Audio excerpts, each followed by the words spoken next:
गांव की लालची लड़की चुपके से लड़के के घर पहुंची और खुद ही उसके पास आकर बिस्तर पर लेटने लगी, लेकिन उसे बदले में एक जोरदार थप्पड़ मिला। असल में पिछली जिंदगी में वह इसी लड़की के जाल में फंस गया था और आखिर उसे उससे शादी करनी पड़ी थी। उसे लगा था कि उसे अच्छी पत्नी मिली है, लेकिन वह औरत बहुत चालाक और बेवफा निकली। फिर भी लड़का झुककर मेहनत करके उस टूटते हुए घर को बचाने की कोशिश करता रहा, लेकिन औरत बार बार उसकी हदें पार करती रही और बेशर्मी से कहती रही कि लड़का निकम्मा है। आखिर उसने उसे घर से निकाल दिया। सब कुछ खोकर लड़का टूट गया और सर्दियों की बर्फीली रात में सड़क पर ही ठंड से मर गया। लेकिन अगले ही पल वह उसी रात में वापस आ गया जब गांव की लड़की उसके पास आई थी। इस बार उसने ठान लिया कि वही गलती दोबारा नहीं करेगा। वह दरवाजे के पीछे छिप गया और जैसे ही औरत पहले की तरह बिस्तर पर आई, उसने उसे एक थप्पड़ मार दिया और खूब डांट दिया। जब लड़की को समझ आया कि प्यार से काम नहीं चलेगा तो उसने उसे उकसाने की कोशिश की, लेकिन लड़का बिल्कुल नहीं फंसा और दरवाजा पटकर चला गया क्योंकि उसे एक जरूरी काम करना था। वह सीधे नदी के किनारे पहुंचा क्योंकि पिछली जिंदगी में उसका दोस्त यहीं एक आदमी को बचाकर हैचेंग शहर का सबसे अमीर आदमी बन गया था और उसने शी ग्रुप की इकलौती बेटी से शादी कर ली थी। कुछ ही देर में उसे किसी की मदद के लिए आवाज सुनाई दी। उसने पूरी ताकत लगाकर एक बूढ़े आदमी को पानी से बाहर निकाला। थोड़ी बातचीत के बाद बूढ़े आदमी ने देखा कि लड़का ईमानदार और सीधा है। उसने सीधे कहा, क्या तुम मेरे दामाद बनना चाहोगे? लड़का तो इसी बात का इंतजार कर रहा था। उसने तुरंत हाँ कह दी। अगले दिन वह अमीर आदमी ढेर सारा दहेज लेकर शादी का रिश्ता लेकर घर आ गया और लड़के को शहर ले जाकर साथ रहने की बात कही। लड़के के माँ बाप बहुत खुश हुए। ये खबर जल्दी ही गांव की लड़की तक भी पहुंच गई। उसे यकीन ही नहीं हुआ कि जो लड़का 5 साल से उसके पीछे था वह अचानक किसी और से शादी कर रहा है। फिर उसने सोचा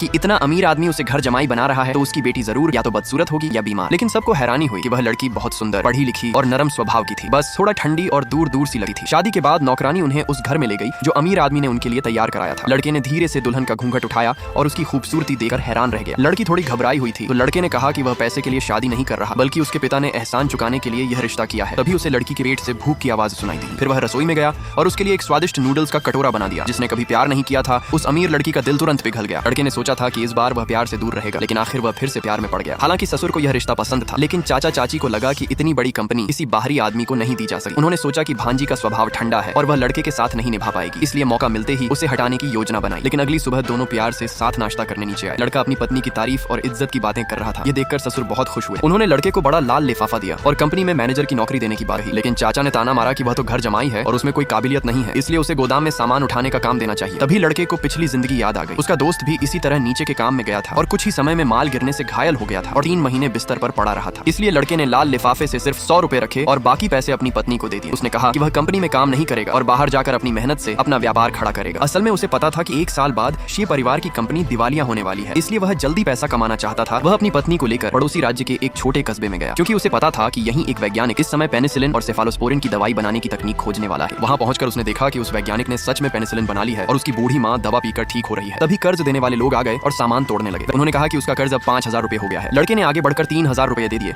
और कहा कि वह इस वैज्ञानिक को अपने साथ दवा की फैक्ट्री में काम देगा। वह उसे हर महीने 2000 रुपए देगा और उसकी बनाई दवाओं का बिक्री अधिकार खुद रखेगा। आखिरकार वैज्ञानिक मान गया। दोस्तों, क्या लड़के को उस चालाक लड़की से अपने पिछले जन्म का बदला लेना चाहिए? कमेंट